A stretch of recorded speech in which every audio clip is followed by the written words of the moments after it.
Earth signs, tignan po natin kung ano ang mensahe para sa iyo ngayong araw. Keep in mind po na ito ay general reading lamang, so hindi po lahat ay makaka-relate, so be open-minded. Sa mga hindi pa po nakasubscribe dito sa ating channel, please subscribe na po kayo. And palike na din po ng ating video, at sa mga nais pong mag-avail ng ating private readings, lucky stones, amulet and bracelets, makikita nyo po yung link sa description box below. Tarot Intentions by Aliana Reyes. Okay, tignan po natin kung ano ang mensahe para sa iyo. We have confessions. Okay, may magtatapat sa iyo dito. Pwedeng love, pwedeng kung ano man yung nagawa ng taong to. Ayan po. So, aamin yan sa iyo.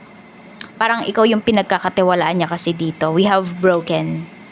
Okay, so may aaminin sa iyo yung isang taong to at masasaktan ka dun sa aaminin niya. So, sabihin natin yung mga conclusion mo or yung mga sabihin natin mga signs na nakikita mo, 'di ba? Towards pala yun talaga sa tao na yun. We have trap. Okay. Merong magsasabi sa iyo dito, earth signs, yung parang hindi na siya masaya. Magsasalita siya ng ganyan, na hindi na siya happy, kunwari sa relationship, friendship man yan, or marriage man yan. Merong magsasabi sa inyo dito. So, kaya mababroken yung iba sa inyo.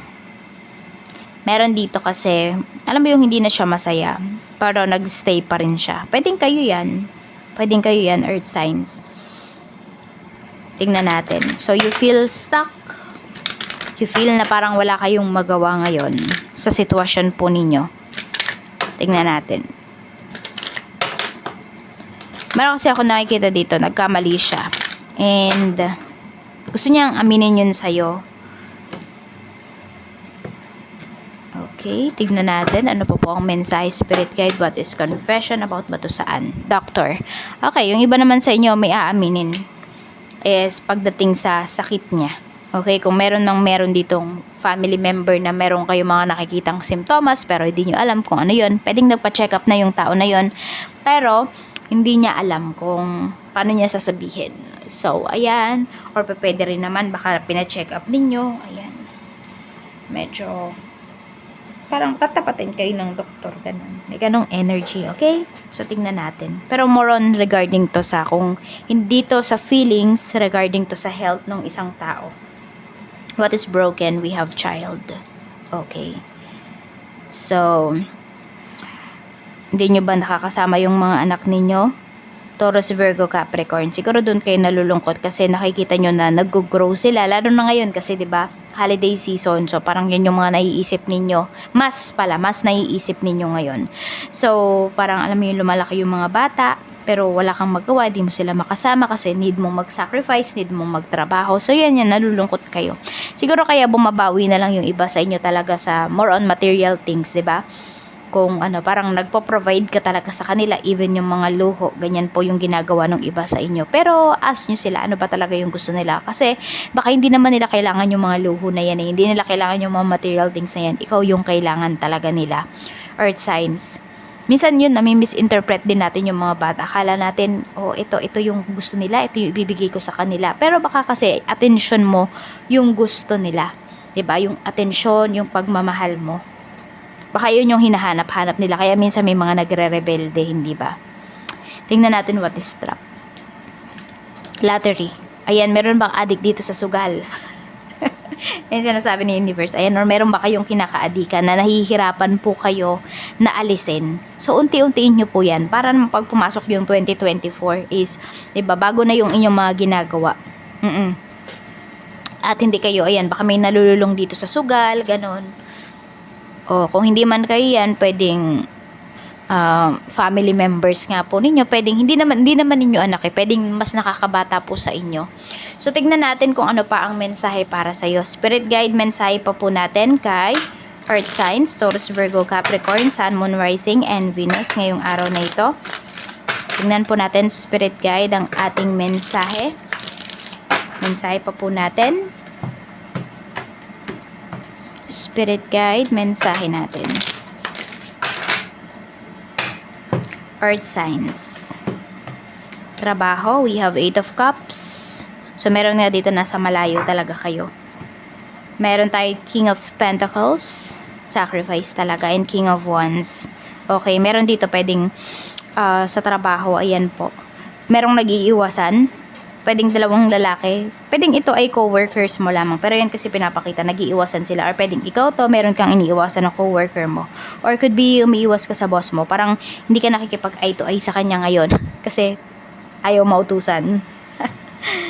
Parang ayaw mo bang mapansin ka ngayong araw na ito. So, tignan po natin kung ano pa ang mensahe para sa'yo. Or baka may papansin dyan sa sa trabaho nyo. Tingnan natin sa negosyo. We have 8 of Wands. Okay? So, pwedeng madaming nagme-message sa inyo ngayon. Madami kayong kausap. Madaming clients. Ayan po. We have Temperance. Meron tayo dito. The Fool. Okay. So, pwedeng maraming magta-try ng products mo. Maraming interested sa iyong produkto. Pero syempre, huwag kayong magpapaloko. Ayan po. So, kung interested sila, edi magbayad sila, hindi ba? Baka kasi madami dito parang gusto ng free. Parang itetest daw muna nila. Parang mga ganyan. Kung pagkain yan. Oo.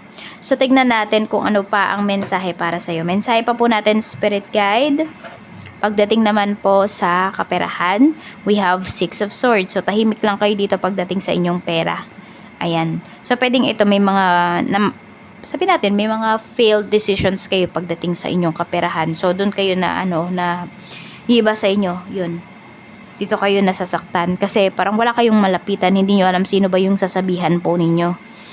Pwedeng merong dito, may utang pa kayo, ganyan, or naloko ba kayo, na-scam ba kayo dito. So, parang, alam nyo yun, parang pinaprocess ninyo, sinosolve ninyo yung problems ninyo na mag-isa lang kayo. And medyo, sabihin natin, nalulungkot yung iba talaga sa inyo. Kasi, 'di ba, yung saya, madami kayong kasama, pero ngayon na na-scam kayo, naloko kayo pagdating sa money, wala nang nakakaintindi sa inyo, wala nang gustong umintindi sa inyo. Tignan natin pagdating sa mga single. The Tower. Merong mga single dito, kakahiwalay lang. Ayan po. So, pwedeng wala pang 1 month ito. Yung iba sa inyo na kakahiwalay nyo lang. Yan. So, broken pa talaga. Sa mga in a relationship naman po, we have 4 of Swords. So, marami naman tayong in a relationship dito. Tahimik yung relationship ninyo actually. Pero okay kayo. Okay? So, parang hindi lang kayo masyadong nag-uusap ng person mo ngayon. Parang sobrang busy niya, ganyan. Or sobrang busy mo din. We have 6 of Wands. May magdiriwang naman dito ng anniversary. Happy anniversary po. Earth signs, ayan. So, okay naman kayo. Pwede yung iba nga sa inyo, may pag-travel pa kayo dito ng iyong asawa. So, tignan po natin ano ang mensahe. Mensahe po natin, Spirit Guide. Mensahe po natin. Okay, love message natin. Meron tayo ditong, I left when I saw you with someone. So, ito yon. Okay, tignan nyo kung baka tahimik yung person ninyo. Ayan, ba't siya tumatahimik? At ito, bakit siya nakipaghiwalay? Some of you kasi pwedeng hindi nyo alam kung ba't nakipaghiwalay itong person mo. Parang bigla na lang siya nagbago. Ayan. So, selosa yung tao na to. So, tignan po natin. Or pwede rin naman, baka dinadahilan niya na lang yan na may nakita siyang iba, ganun. Na may pinagsiselosan siya.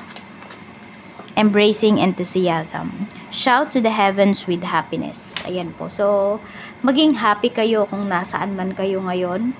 Accept nyo yung mga nangyari. Ayan po. At, okay, yung silence na nangyayari sa inyo ngayon, okay, yung katahimikan, is mas makakapag-isip-isip po kayo kung ano talaga yung mga gagawin ninyo. Okay? So, ayan. May mga pagbabago talaga sa life ninyo. So, mga unexpected changes ito.